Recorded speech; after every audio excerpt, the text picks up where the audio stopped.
Hello everyone, welcome to JPS platform. I am Vinay Rajput and हम लोग जीव विज्ञान पे बात कर रहे हैं। जो पिछली क्लास में हम लोगों ने बेसिक्स कवर किया। बेसिक्स अभी बहुत सारा बचा हुआ है, बट हम लोग बेसिक्स को लेते हुए चल रहे हैं आगे।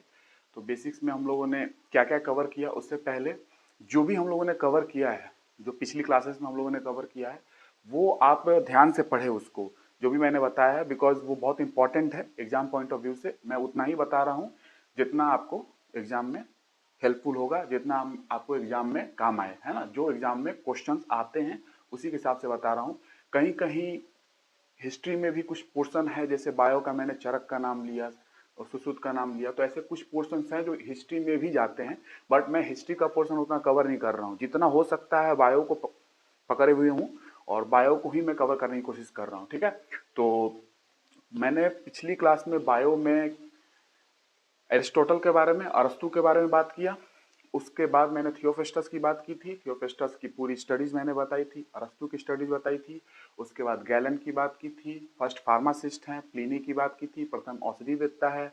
और एक्टिनोमाइसिटिस बैक्टीरिया की बात की थी, जो नेचुरल फार्मासिस्ट है, जिससे बहुत सारे एंटीबायोटिक्स निकलते हैं। ऐसे हम लोग मूव करते गए। उसके बाद फिर हम लोगों ने इतिहास देखा बायो का, जो 5 कालों में बटा हुआ है। पहला एंशियंट पीरियड, जिसके अंदर मैंने एनेक्सिमेंडर से, एरिस्टोटल से लेते हुए पूरी एम्पिडोसेलस तक बताया पूरे लोगों के बारे में। उसके बाद बीच में हिपोक्रेटस ने कुछ बात ऐसी कही, बीमारी जो है वो दवाओं से ठीक हो सकती है। तो वो जो समाज में विद्रोह हुआ, उसके चक्कर में क्या हुई कि डार्क पीरियड आ गया बायो के क्षेत्र में, जीव विज्ञान में, और चीजें रुक गई, डेवलपमेंट होना रुक गया, उन्नति रुक गई, प्रगति रुक गई, ठीक है। ये बायो का। तो सेकंड पीरियड डार्क पीरियड आया। उसके बाद थर्ड पीरियड रेनेसेंस पीरियड आया। रेनेसेंस पीरियड पुनर्जागरण, फिर से चीजें लाइन पे आना स्टार्ट होती है, ठीक है। ये रेनेसेंस पीरियड है। उसके अंदर बहुत सारे साइंटिस्ट आए। उसमें मैंने फादर सुराज की बात की थी। उसके बाद एल्बर्टस मैग्नस की बात की थी। ऐसे मैंने बहुत सारे साइंटिस्ट की बात की थी, ठीक है। और जैकेरिस जेनसन की बात की थी, जिन्होंने, जो चश्मा निर्माता थे और कंपाउंड माइक्रोस्कोप का खोज किया अपने बेटे के साथ मिलके, मैंने उनकी बात की। उसके बाद फिर modern period I. Modern period में फिर नए नए साइंटिस्ट आए और बहुत सारे सब्जेक्ट्स इसमें डेवलप हुए, मेडिकल साइंस आगे बढ़ी। जो अभी जिस पीरियड में हम लोग हैं, 21वीं शताब्दी, ये मॉडर्न पीरियड ही है। तो इसमें हम लोगों ने क्या बात की मॉडर्न पीरियड में, एजी टैंसले आया, जो इकोसिस्टम टर्म को दिया और इकोसिस्टम को डिफाइन किया। उसके बाद अगर बात करें तो ह्यूगो डेवरीज आए। मैं बताऊंगा ह्यूगो डेवरीज के बारे में। म्यूटेशन थ्योरी उनकी है, उत्परिवर्तन का सिद्धांत। उसके बाद फिर हम लोगों ने अलग अलग साइंटिस्ट, विलियम हार्वे के बारे में बात की। तो अलग अलग साइंटिस्ट, बेटसन के बारे में बात की, जॉनसन के बारे में बात की। बेटसन ने जेनेटिक्स, अनुवांशिकी टर्म को दिया, जॉनसन ने जीन टर्म को दिया। तो ऐसे हम लोगों ने मॉडर्न पीरियड तक, आधुनिक काल तक, जीव विज्ञान तक हम लोग ने पहुंचा, ठीक है।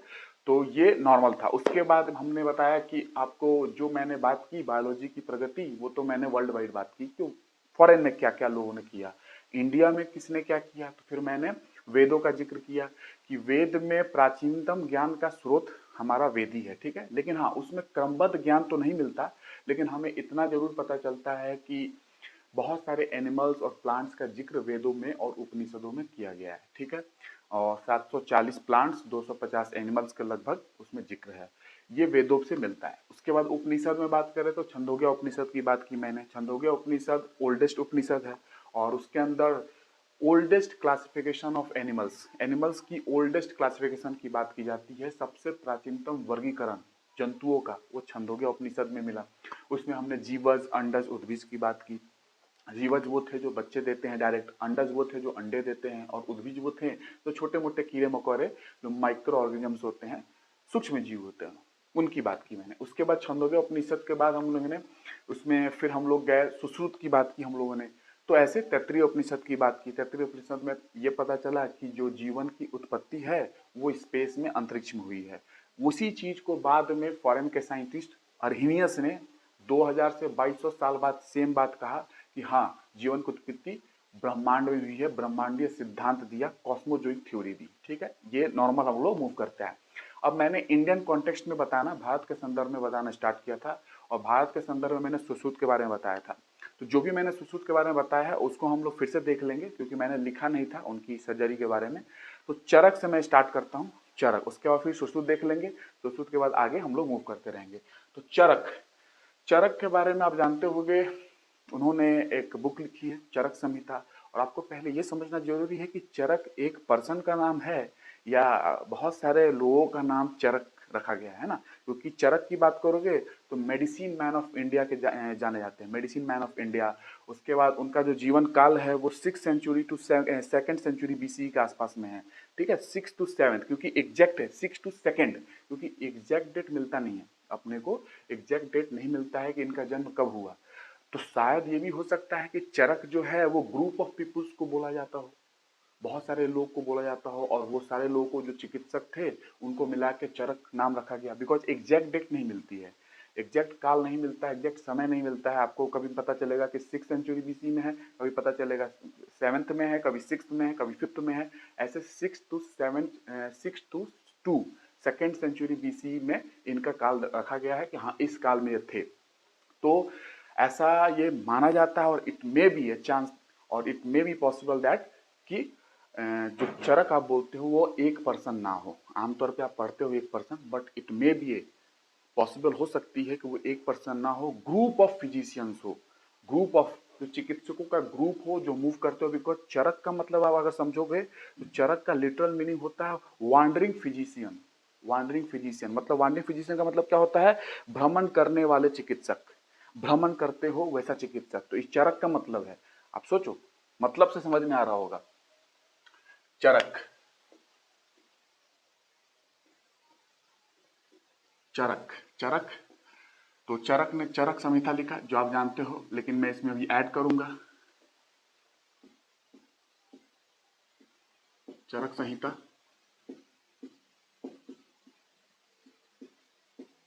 ठीक है, तो लेकिन एक्चुअल लिटरल मीनिंग अगर चरक का आप निकालोगे, लिटरल मीनिंग क्या है? तो वांडरिंग फिजिशियन, ये लिटरल मीनिंग है। इसका एक्चुअल मतलब ये निकल के आती है वांडरिंग फिजिशियन। इससे आपको क्या समझ में आ रही है? इससे ये समझ में आ रहा है कि वांडरिंग फिजिशियन भ्रमण करने वाले चिकित्सक, जो भ्रमण करते होंगे अलग अलग जगहों पे। इसीलिए, और क्योंकि इनका जो काल रहा है वो ऐसा 6 सेंचुरी बीसीई से लेकर, क्योंकि एग्जैक्ट डेट नहीं पता चलती है। अगर आप इतिहास में अगर पढ़ रहे होगे तो एग्जैक्ट डेट इनका बारे में लिखा नहीं गया, इनके बारे में आपको नहीं मिलेगा, सुश्रुत के बारे में भी नहीं मिलेगा। तो इसीलिए ये जो काल मिलता है इसी काल में इनका जिक्र होती है। ठीक है, इसीलिए 2nd सेंचुरी बीसीई। तो अगर मैं बात करूं इस काल में अगर हैं, और इसका लिटरल मीनिंग वांडरिंग फिजिशियन, भ्रमण करने वाले चिकित्सक, आप लिख लेंगे हिंदी में भ्रमण करने वाले चिकित्सक, इसका एक्चुअल मतलब निकल के आता है। तो ऐसा हो सकता है, it may be possible that कि चरक जो मीनिंग है ये ग्रुप ऑफ फिजिशियंस को दर्शाता हो, जो समूह हो फिजिशियंस का, चिकित्सकों का, उसको दर्शाता हो चरक का मतलब, क्योंकि इसका मतलब वांडरिंग फिजिशियन है। और एग्जैक्ट डेट पता नहीं चलती है, तो हो सकता है ये एक पर्सन ना हो, ये चिकित्सकों का ग्रुप हो। ठीक है, थोड़ा सा मैं जा रहा हूँ डिटेल में, आप पढ़ोगे हिस्ट्री में कि हाँ ये चीजें हैं ऐसी। ठीक है, मैं थोड़ा सा हिस्ट्री पोर्शन में जा रहा हूँ, लेकिन फिर भी आप ध्यान में रखना, चरक एक पर्सन को नहीं कह सकते हैं। इसका कारण ये है बिकॉज इनका कोई काल एग्जैक्ट मिलता नहीं है, किस काल में थे ये। इस काल में हम लोग बताते हैं कि हाँ इस समय में थे।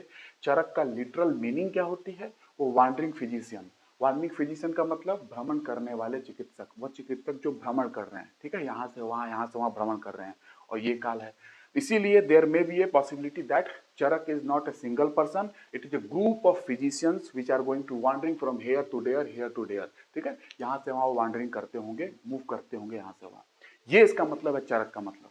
एक पर्सन का नाम नहीं है, क्योंकि इतिहास में हमें इनका जिक्र जो मिलता है समय काल का, वो एग्जैक्ट पता नहीं चलता है कि किस समय का है। और ऐसे आपको इतिहास में बहुत सारे लोग मिलेंगे, है ना, कि किसी का पता नहीं चलेगा किस समय में कौन थे। सुश्रुत का भी यही है, उनका भी पता नहीं चलता है कि किस समय में थे। कभी बोलते हैं 6 सेंचुरी में, कहीं लिखा है 7th सेंचुरी में, कहीं लिखा है 8 सेंचुरी बीसी में। तो एग्जैक्ट डेट नहीं है। इसीलिए वहां पे भी बोला जाता है सुश्रुत के समय में भी, जब आप मैं पढ़ाऊंगा आपको, कि वो इस बात को कहना कि सुश्रुत एक आदमी का नाम था, एक व्यक्ति का नाम था, इससे ज्यादा बेहतर होगा कि आप कहो कि ये समूह था, व्यक्तियों की समूह थी, उनको सुश्रुत कहा गया। और मैं बताऊंगा और भी चीजों को, जैसे यहां मैंने बताया वांडरिंग फिजिशियन, चिकित्सक जो मूव कर रहे होंगे, और group of peoples, group of physician आप बोल सकते हो। ठीक है, क्योंकि एग्जैक्ट डेट पता नहीं है। तो ये आपको नॉर्मल मैंने बता दिया है, क्योंकि आप डायरेक्ट पढ़ते हो चरक कोई है, ठीक है, और आप देखोगे चरक की जो स्टैच्यू बनी हुई है, जो मूर्ति बनी हुई है, आप इतने फिजिशियन को कैसे दिखा पाओगे, चिकित्सकों को। मैं तो बता रहा हूँ ग्रुप ऑफ चिकित्सक, अब मान लो 50, 100, 150 चिकित्सक होंगे, तो फिजिकली दिखाना स्टैच्यू बना के संभव नहीं है, इसीलिए हम एक चिकित्सक को दिखा देते हैं, जो चरक के नाम से हम स्टैच्यू बना के रखे हुए हैं, ठीक है। लेकिन लिटरल मीनिंग वॉन्डरिंग फिजिशियन, वैसे चिकित्सक जो मूव कर रहे होंगे, और एग्जैक्ट डेट पता नहीं चलती हमें किस डेट में थे, किस समय काल में थे, हमें 6 to 2 तक पता चलता है बीसीई, तो इसीलिए पॉसिबिलिटी है कि ये ग्रुप ऑफ फिजिशियंस होंगे जो यहाँ से वहाँ मूव करते होंगे, ठीक है। लेकिन हम जो स्टैच्यू बनाते हैं, हम इतने फिजिशियंस को फिजिकली स्टैच्यू नहीं बना सकते मूर्ति, ठीक है ना, तो इसीलिए हम एक का बनाते हैं और रिप्रेजेंट करते हैं, एक ही से आप समझ जाओ कि पूरे फिजिशियन का रिप्रेजेंटेशन हो रहा है एक स्टैच्यू से, जो कि चरक की बनी हुई है। तो ये चरक संहिता। अब चरक संहिता बुक किस पे है, समझने की बात यह है, बुक आयुर्वेद में 3 ऐसी कृतियां हैं, 3 ट्रिटीज हैं जो बहुत इंपॉर्टेंट है, इन तीनों को मिला के आयुर्वेद का पूरा निर्माण होता है लगभग में, ठीक है। 3 ट्रिटीज जो है ना, 3 treatises on Ayurveda is very much important, 3 great treatises, उसमें से चरक संहिता एक है, सुश्रुत संहिता दूसरा, और भेला संहिता, भेल संहिता तीसरी, ठीक है। तो भेल संहिता के बारे में ज्यादा कुछ पता नहीं है, ज़्यादा इंफॉर्मेशन नहीं है उसके बारे में, चरक के बारे में इंफॉर्मेशन है, और चरक संहिता लिखा हुआ है इसको संस्कृत में, ठीक है ना, संस्कृत में चीज़ों को लिखी गई हैं, और बहुत सारी चीज़ें आती हैं कि वेदों को संस्कृत में क्यों लिखा गया, या इसको ही संस्कृत में क्यों लिखा गया, तो इसकी मैं कहानी बताऊंगा कि संस्कृत में लिखने का कारण क्या था। शायद जो उस समय आप इंफॉर्मेशन थी, जो उस समय आज जो इंफॉर्मेशन है, आप तो फिर हार्ड ड्राइव में डाल देते हो, हार्ड डिस्क में डाल देते हो, और वो इंफॉर्मेशन आपकी सेव हो जाती है, लेकिन उस समय ये चीज़ें नहीं थी। तो जो इंफॉर्मेशन थी या तो कन्वे कर दी जाती थी ओरली, बता के किसी को, वो इंफॉर्मेशन उसके पास पहुंची या उसके पास पहुंची, या उसको लिखा गया संस्कृत में। कारण ये था कि वो इंफॉर्मेशन ऐसे व्यक्ति के पास नहीं पहुंचनी चाहिए थी जो कैपेबल ना हो, ऐसे व्यक्ति के पास पहुंचे वो इन्फॉर्मेशन जो फुल कैपेबल हो, जो इन्फॉर्मेशन को अच्छे तरीके से डाइजेस्ट कर पाए, जो समझ पाए, और आगे फिर उसको मूव कर पाए। इसीलिए संस्कृत एक ऐसी वर्ड है, क्योंकि लेयर्स ऑफ इन्फॉर्मेशन है, संस्कृत अब पढ़ोगे लेयर्स ऑफ इन्फॉर्मेशन है, बहुत सारी अलग अलग इंटरप्रिटेशन निकल के आती हैं। एक संस्कृत का श्लोक लोगे तो उसका मतलब कोई और बताएगा, जैसे कि गायत्री मंत्र, उसकी श्लोक का मतलब कुछ और है, बहुत सारे लोग अलग अलग चीजों को बता के बैठे हुए, ठीक है ना। तो संस्कृत लिखने का मतलब ये भी था कि जो इन्फॉर्मेशन है वो ऐसे व्यक्ति के हाथ में वो इन्फॉर्मेशन ना जाए, उसका यूज गलत हो जाए, तो ऐसे व्यक्ति के पास जाए जो जानकार हो, तो जानकार होगा तो ही इसको समझ पाएगा, इस संस्कृत के श्लोकों को जो वेद में लिखे गए हैं, जो चरक संहिता में पूरी संस्कृत है, ठीक है, क्योंकि नॉलेज को पास तो करना था, जो नॉलेज उस समय एक्वायर की गई थी, लेकिन कहीं ना कहीं वो नॉलेज गलत आदमी के हाथ में, गलत व्यक्ति के हाथ में नहीं जाना चाहिए, और गया भी तो वो समझ ना पाए। जो ट्रेंड होंगे, जो पढ़े लिखे होंगे, जो फुल्ली ट्रेंड होंगे, वही उसको समझ पाएंगे। ये भी एक कारण था कि संस्कृत में चीजें क्यों लिखी जाती थी, और ऐसे आप समझ सकते हो बहुत सारी चीजें हैं इसके अंदर बताने को। उसी तरह मैंने बताया कि गायत्री मंत्र के बारे में अगर देखो तो उसकी इंटरप्रिटेशन बहुत सारी निकल के आती हैं, है ना, बहुत सारी इंटरप्रिटेशन है, उसको अगर देखोगे तो किसी ने कुछ बताया है, वेस्टर्न कंट्री में जाओगे उसका इंटरप्रिटेशन कुछ और निकल के आती हैं, इंटरप्रिटेशन बहुत है, मतलब बहुत निकल के आता है गायत्री मंत्र का, ठीक है ना। तो ये चरक संहिता बुक किस पे है, ये आप लिटरल मीनिंग समझ चुके हो चरक का, याद रखिएगा संस्कृत वर्ड ही है ये, और पूरी की पूरी चरक जो संहिता है वो संस्कृत पे लिखी गई है, पूरी की पूरी संस्कृत राइटिंग है ये। और चरक संहिता बुक जो है, जो किताब है वो आयुर्वेद पे है। आयुर्वेद का जो मतलब है ना, मैं आयुर्वेद ज्यादा नहीं बताऊंगा, लेकिन फिर भी थोड़ा सा आयुर्वेद के बारे में बता दूं, क्योंकि कोरोना में आयुर्वेद और एलोपैथी पे बहुत डिबेट्स हुए हैं, थोड़ी सी जानकारी जरूरत है, आपको जानना चाहिए थोड़ी सी। आयुर्वेद की जो ओरिजिन है, संस्कृत वर्ड आयु,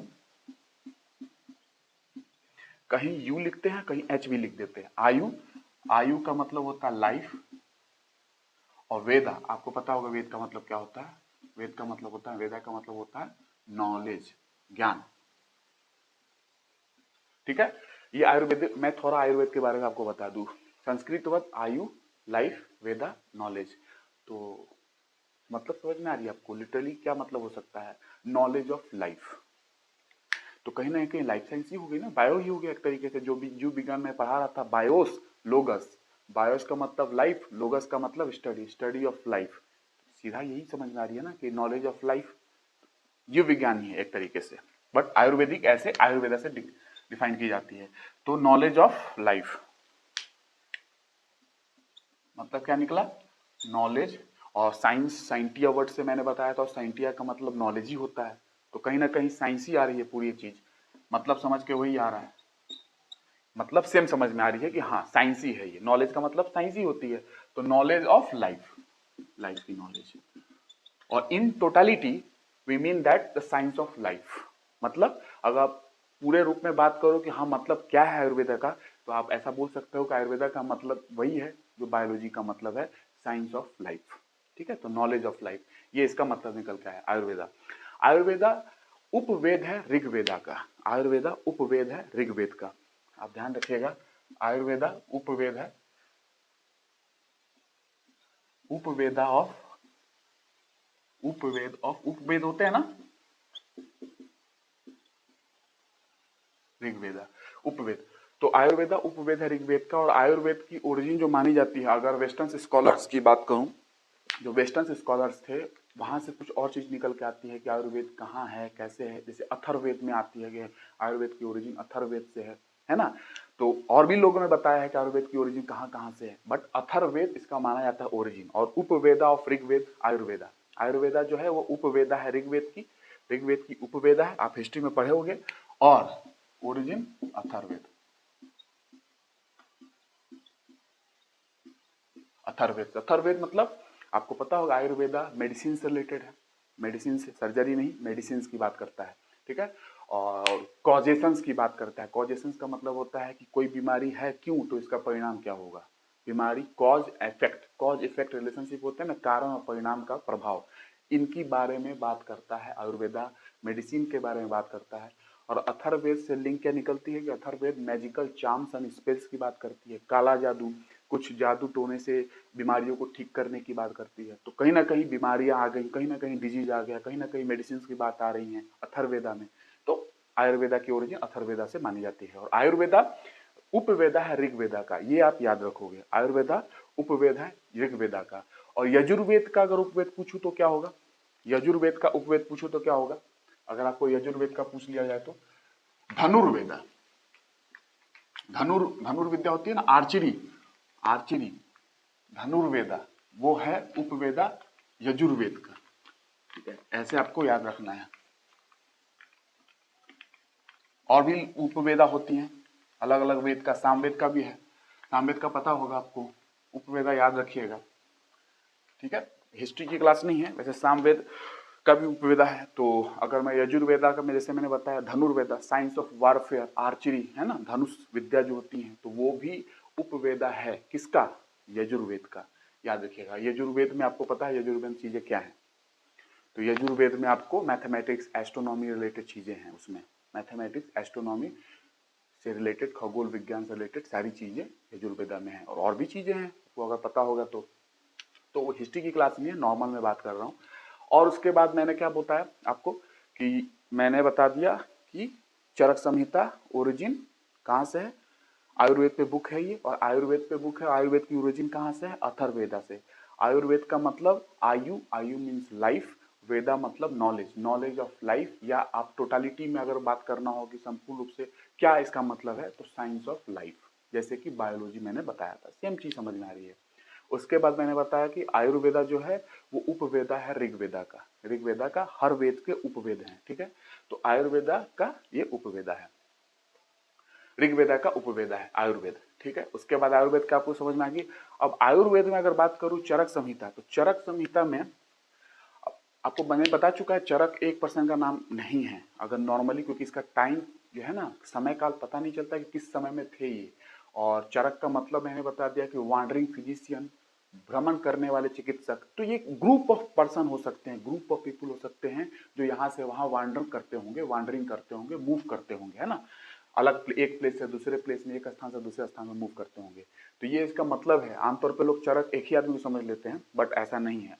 दूसरी बात, चरक संहिता एक्चुअली अगर पूछोगे किसने लिखा, एक्चुअली किसने लिखा, तो अग्निवेश ने लिखा है, अग्निवेश। और किसके गाइडेंस में, उनके गुरु थे ऐत्रेय, पुनर्वासु ऐत्रेय। अत्रिय इसके गुरु थे अग्निवेश के। मैं लिख दे रहा हूं तब समझ में आएगा आपको। थोड़ा सा डिटेल में जा रहा हूं और ये क्वेश्चंस आते हैं और आएंगे, हिस्ट्री में भी आपका है और यहाँ पे लिंक हो रही है तो मैं बता दे रहा हूं, है ना। पुनर्वासु ऐत्रेय, ठीक है। ये पुनर्वासु ऐत्रेय कहाँ के रहने वाले थे पता है? तक्षशिला गांधार, तक्षशिला जहाँ के चाणक्य थे वहीं के रहने वाले थे पुनर्वासु ऐत्रेय। तक्षशिला, तक्षशिला के थे, तक्षशिला कहाँ? गांधार, ठीक है, यहाँ के रहने वाले थे तक्षशिला। तक्षशिला का मतलब क्या होता है? क्योंकि ये चाणक्य यहीं के थे, Takshashila university. City of cut stones, इसका मतलब होता है city of cut stones. Takshashila लिख लोगे, हिंदी में कोई दिक्कत नहीं होगा। ये पुनर्वासु ऐत्रेय ऋषि थे, तक्षशिला के रहने वाले थे, गंधर्व, तक्षशिला गंधर्व में। City of cut stones, Takshashila का मतलब होता है, लिटरल मीनिंग होता है, इसका मतलब यही निकल के आती है। और इसका मतलब है कि ऐसा शहर जो पत्थरों को काट के बनाया गया हो, ऐसा शहर जो पत्थरों को काट के बनाया गया हो, इसका मतलब होता है तक्षशिला का, यही मतलब होती है एक्चुअल मीनिंग। और यहीं के चाणक्य थे जिसका नाम विष्णुगुप्ता, सब जानते हो इन चीजों के बारे में, है ना। तो ये याद रखना तक्षशिला का मतलब क्या होता है, सिर्फ रटने से नहीं होगा। तक्षशिला तक्षशिला इसका मतलब भी समझ में आना पड़ेगा, समझना पड़ेगा आपको कि सिटी ऑफ कट स्टोन्स, ऐसा शहर जो पत्थरों को काट के बनाया गया हो, इसका लिटरल मीनिंग है, ठीक है। अब पुनर्वासु ऐत्रेय की बात करूं, फिर से यहां से आगे बढ़ते हैं। पुनर्वासु ऐत्रेय के 6 शिष्य थे। मैं 6 शिष्य की बात नहीं करूंगा, लेकिन एक शिष्य की बात कर लूंगा, अग्निवेश।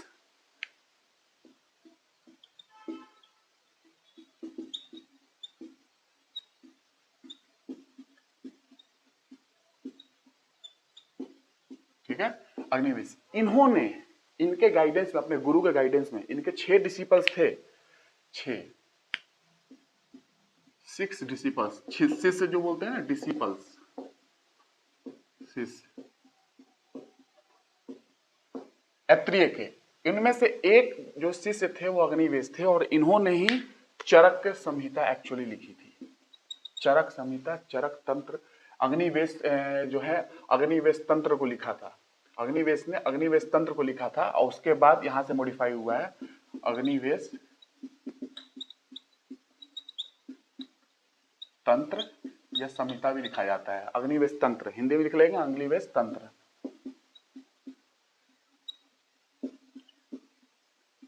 इसको ध्यान से पढ़ लो आप, क्योंकि ये चीजें है नहीं, जल्दी मिलेंगे नहीं आपको बुक में, और चीजें गलत गलत लिखी गई हैं। जैसे मैंने आज चरक पे बताया आपको, आप तो अभी तक ये जानते हो कि चरक का यही कॉन्सेप्ट है कि एक आदमी का नाम है।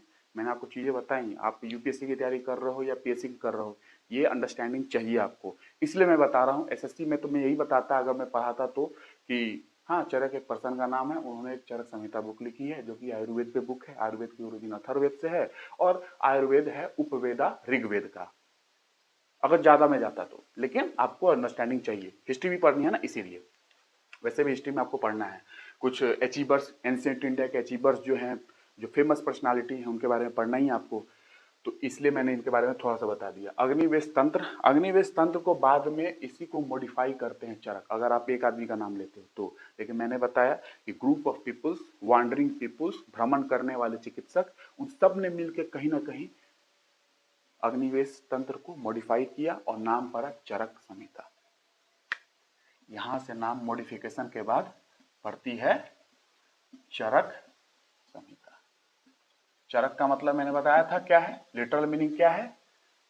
चरक का मतलब वांडरिंग फिजिशियन, मूव करने वाले चिकित्सक, भ्रमण करने वाले चिकित्सक, इसका मतलब ही है यही। सोचो, एक आदमी का नाम नहीं, इसका मतलब सोचो क्या है, भ्रमण करने वाले चिकित्सक। That tells this is the, आप ऐसा बता सकते हो कि ये ग्रुप ऑफ पीपुल्स हो सकते हैं, है ना, समूह हो सकता है चिकित्सकों का। इसीलिए मैं बता रहा हूँ एक पर्सन नहीं है ये, ऐसा माना जाता है, क्योंकि इनका समय काल भी क्लियर नहीं है किस काल में थे एग्जैक्ट। तो ये चरक संहिता होगी। चरक संहिता मैंने बता दिया किस पे बुक है, क्योंकि मैंने पहले ही बता दिया इसके बारे में, चरक संहिता किस पे बुक है, ये आपको चीज पता चल गई। अब मैं बात करूं चरक संहिता में, अगर देखोगे या सुश्रुत संहिता में वेदों की चीजें बहुत लिखी गई हैं, आपको बहुत जिक्र मिलेगा वेद के बारे में इसके अंदर में। बहुत सारे जिक्र है। और कहीं ना कहीं आपको पता है कि वेद जो है वो 1500 से लेकर 600 बीसी के आसपास में लिखी गई है।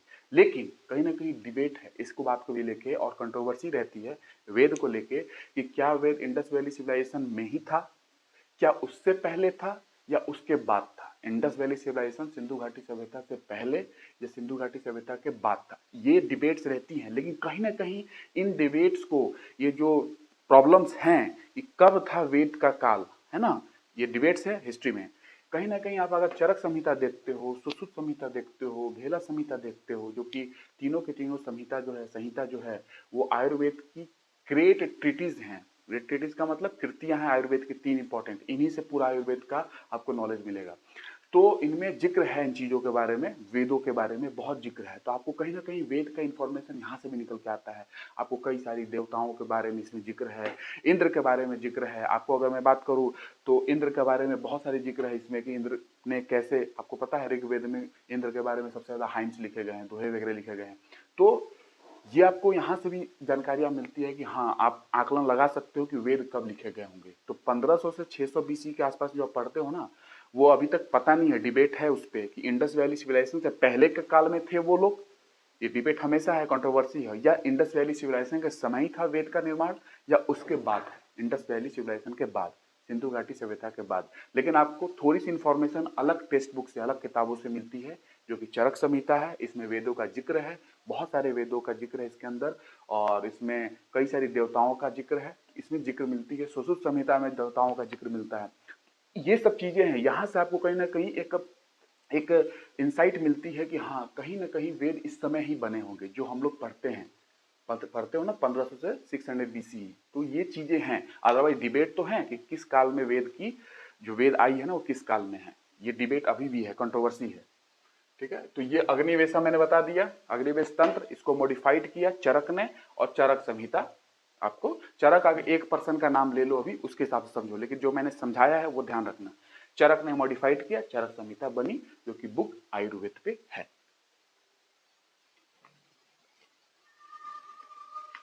6 जो शिष्य थे अत्रेय के, उसको जानना जरूरी नहीं है अपने को। एक शिष्य मैंने बता दिया, अग्निवेश। अत्रेय के एक शिष्य थे जिन्होंने अग्निवेश तंत्र लिखा। उस अग्निवेश तंत्र को चरक ने मॉडिफाइड किया, और उसके बाद आयुर्वेद की कहानियां बढ़ती। तो 3 जो बुक हैं, तो 3 ग्रेट ट्रीटीज ऑफ आयुर्वेदा कौन कौन है? The 3 great treatise of Ayurveda. मैंने आयुर्वेद का मतलब समझा दिया आपको। आयुर्वेद संस्कृत वर्ड आयु मीन्स लाइफ, वेदा means knowledge, knowledge of life is Ayurveda. और in totality we can say that life, science of life is Ayurveda, मतलब कि जीवन का ही विज्ञान है आयुर्वेदा। ठीक है, आयुर्वेद जीवन का ही विज्ञान है, आप ऐसे समझ सकते हो। 3 ग्रेट ट्रीटीज कौन सा है? हमने चरक संहिता के बारे में बताया आपको। चरक, अगर आप चाहते हो, मैं सोच रहा हूँ थोड़ा सा चरक के अंदर की चीजें बता दूं आपको कि चरक ने क्या क्या बताया था चरक संहिता में।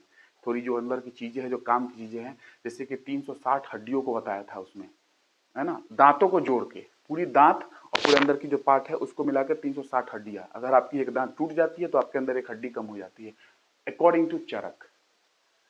चरक संहिता ये एक कृति है। कृति का मतलब क्या होता है? कृति, जो बड़ी कृतियां हैं, जो बड़ी बुक्स हैं, जिसके आधार पे, 3 बुक के आधार पे आयुर्वेदा की सारी इंफॉर्मेशन आपको लगभग मिल जाती है। चरक संहिता। दूसरा सुश्रुत संहिता।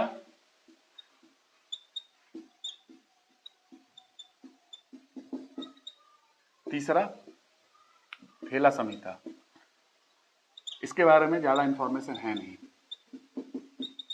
भेला संहिता के बारे में ज्यादा जानकारी आपको इसके बारे में नहीं मिलेगा, है ना। और भी चीजें हैं, ब्लॉगिंग ऐसा करके कुछ और भी है, मनुस्कृत में लिखी हुई हैं, जिसकी जानकारियां विदेश में रखी गई हैं, नहीं जानना जरूरी है वो सब चीजें।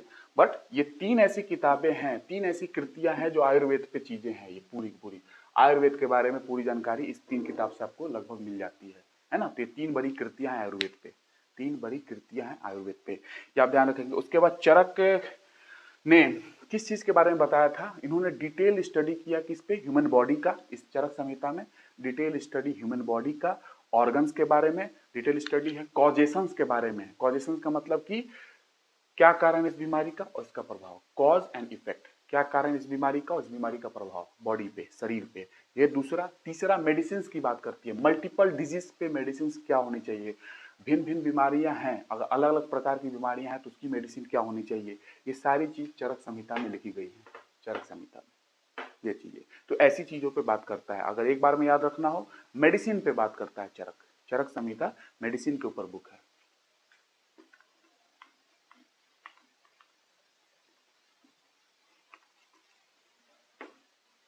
अभी एक और बुक है, आप आयुर्वेद पे अगर देखोगे, अष्टांगा संहिता के नाम से फेमस है, अपने अष्टांगा हृदय के नाम से फेमस है। तो मैं उतनी चीजें नहीं बता रहा हूँ, लेकिन हाँ जो इंपॉर्टेंट है, जो क्वेश्चन आ सकती है वही बता रहा हूँ। अदरवाइज आयुर्वेद के प्रैक्टिस में बता सकता हूँ कैसे कैसे प्रैक्टिस है, कितने बुक्स, 8 बुक्स लिखे गए हैं, तो बहुत सारी चीजें हैं, लेकिन उतना जानना जरूरी नहीं है। तो टोटल जो चीजें मैं बताने की कोशिश कर रहा हूँ वो क्वेश्चन ही कवर करने की कोशिश कर रहा हूँ जो आ सकते हैं, है ना। तो एक चीज मैंने जो बताया आयुर्वेद के हिसाब से, चरक ने क्या बताया आयुर्वेद में, 360 हड्डियां हैं, 360 बोन्स अपने पास, याद रखना। हो सकता है कभी क्वेश्चन आ गया कि according to Charak how many bones in our body including teeth, दांतों को भी जोड़ के 360 बोन उन्होंने लिया है। अगर आपका एक दांत टूट जाती है ना तो आपके अंदर 359 हड्डी बचती है अकॉर्डिंग टू चरक। टोटल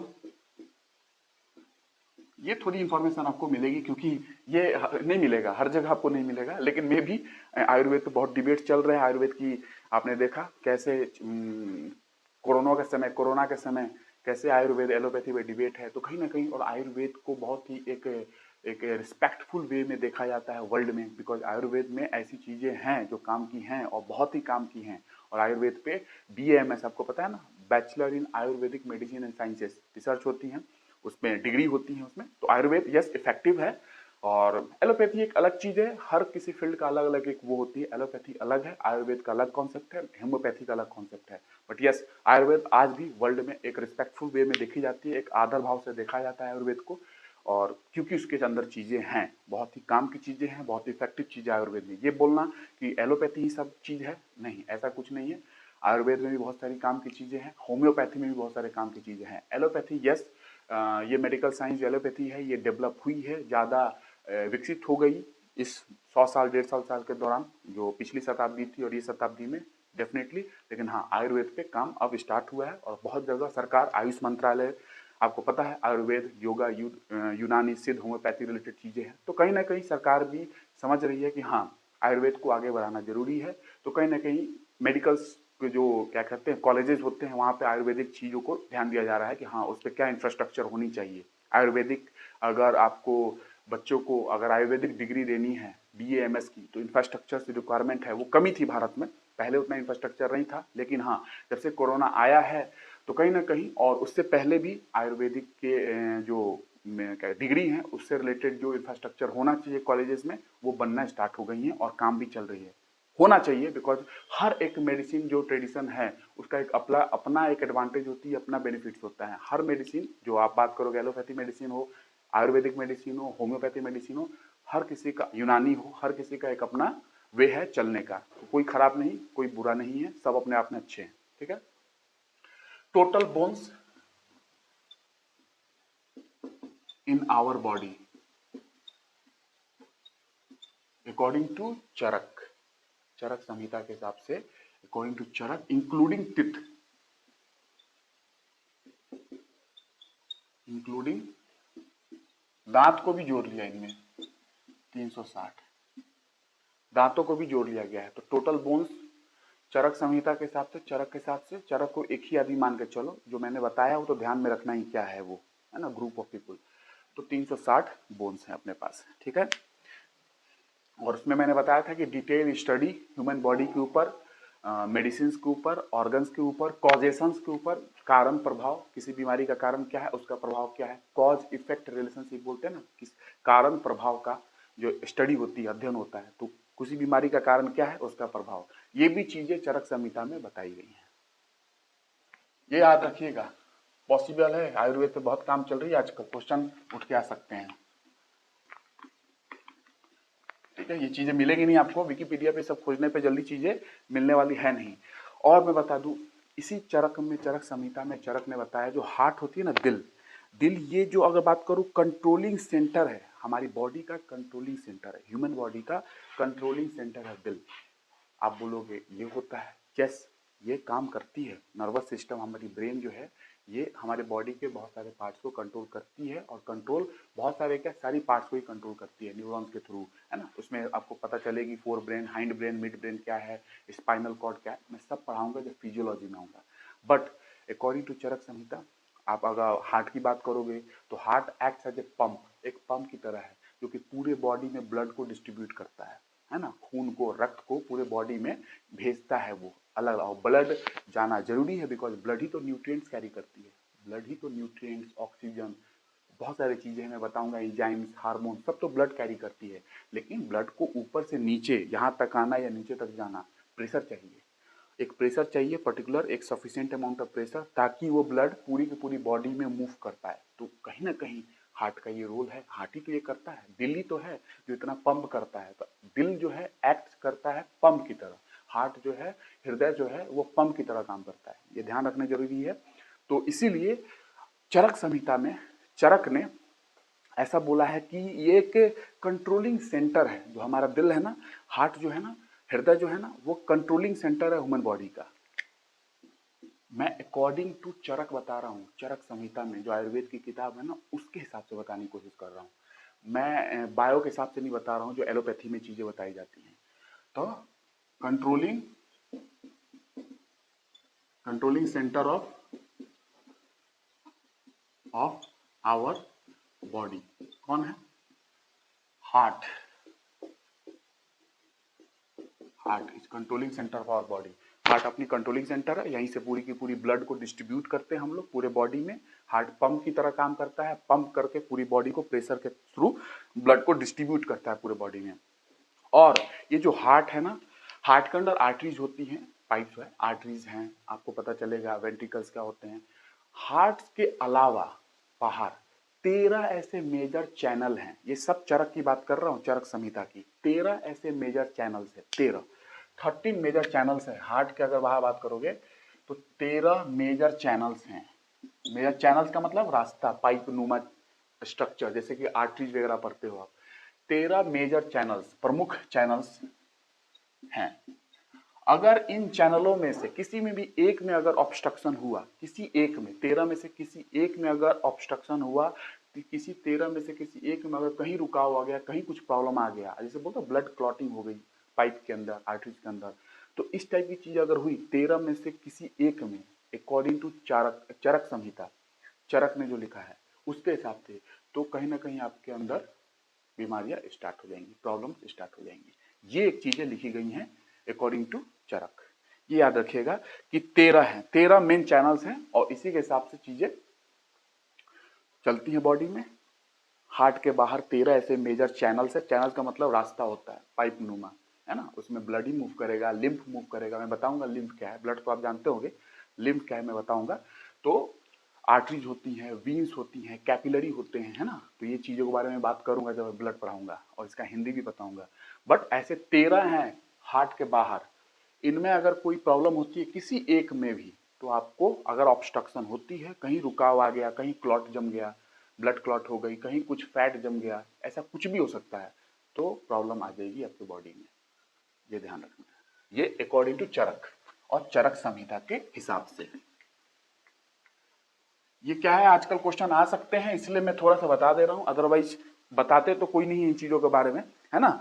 तो इसके जो आपको मैंने बता दिया चैनल्स, अगर ब्लॉक होगी तो इससे आपको डिजीज हो सकती है, बीमारियां हो सकती है। अगर कोई भी एक ब्लॉक हो गया या दो हो गया, तीन हो गया, मल्टीपल भी हो सकते हैं, लेकिन एक भी हुआ तो बॉडी में विकार आना शुरू हो जाएगा, डिजीज आना शुरू हो जाएगा। ये अब अगर मैं बात करूं aim of life science according to Charak, according to Ayurveda, the aim of life science, मैंने बताया था ना Ayurveda, knowledge of science, knowledge of life, और इन टोटालिटी अगर बात करूं तो साइंस ऑफ लाइफ, मतलब वही है, बायोलॉजी ही है। तो aim of life science according to Ayurveda, चाणक क्या कहते हैं, चरक, चरक संहिता के अकॉर्डिंग एम क्या हो सकता है, 1 2 3 4, ठीक है, 4 एम हो सकते हैं। ये मैं नॉर्मल थोड़ा सा बता दे रहा हूं आपको। 4 एम, कभी क्वेश्चन पूछे अकॉर्डिंग टू आयुर्वेद तो कितने एम है, तो आप बता देंगे कि कितने एम है। पहला एम सुख, वही सुख हैप्पी। दुख, ठीक है, DHU या DUKH दुख, ठीक है।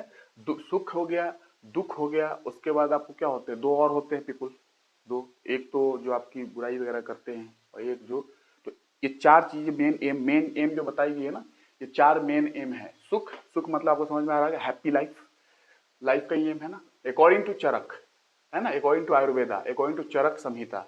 सुख, दुख, और दो और क्या हो सकती है, अगर आप सोच सकते हो सुख दुख के अलावा और दो क्या हो सकते हैं, तो आपका ऐसा हो सकता है कि कोई हित में सोचे आपके, तो आपके लाइफ के लिए अच्छा होगा, तो हित।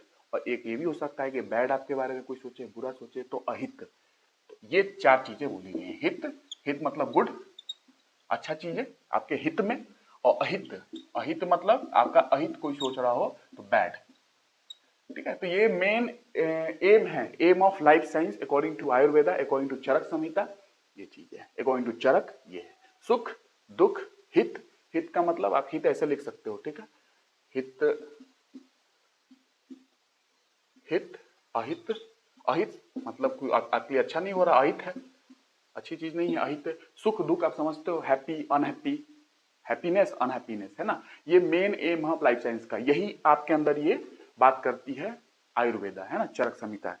तो ये आज मैं यहीं पे क्वेश्चन रोक देता हूँ आज का लेक्चर, और मैं आगे बात करूंगा कि आगे और क्या क्या है। बट आज के हिसाब से मुझे लग रहा है कि जो मैंने चरक के बारे में बताया था उसको मैंने इंप्रूव कर दिया और चीजों के बारे में, और आगे मैं फिर से नेक्स्ट क्लास में बात करूंगा कि आगे और क्या बात कर सकते हैं चरक के बारे में, क्योंकि 8 किताबें और भी हैं चरक के बारे में और उसमें बहुत सारी डिस्क्रिप्शन है। तो मैं बताऊंगा सुश्रुत के बारे में, बताऊंगा कि सुश्रुत का जन्म कहाँ हुआ, किसके पुत्र थे और उनका मतलब क्या होता है, क्या एक आदमी है वो सुश्रुत, नहीं वो भी नहीं है, उनका भी जो टाइम पीरियड है वो डिक्लेयर नहीं है कि किस टाइम पीरियड में थे, ठीक है। तो एक्चुअली वहां से ही पता चलता है कि एक आदमी को सुश्रुत बोलना ये सही नहीं होगा, आप ग्रुप ऑफ पीपुल्स को बोलें, और इसका भी रीजन मैं बताऊंगा क्यों, ठीक है। तो आज के लिए मेरे हिसाब से आज मैं रखता हूं यहीं पे, थैंक यू। और इसको पढ़ते रहे, ध्यान से रिवाइज करना आप जरूर, क्योंकि बहुत इंपॉर्टेंट चीजें हैं। बुक्स में आप जाओगे आयुर्वेद की किताबों में तो बहुत सारी चीजें लिखी गई हैं, आपको पता होगा, चरक संहिता खुद संस्कृत में लिखी गई है, लेकिन मैं काम की चीजें बता रहा हूँ आपको, ताकि कॉन्सेप्ट आपका क्लियर हो जाए, जो काम की चीजें हैं। तो आज मैं इतना ही रखता हूँ, तो आज के लिए इतना ही रखते हैं, और थैंक यू, ठीक है, ओके बाय।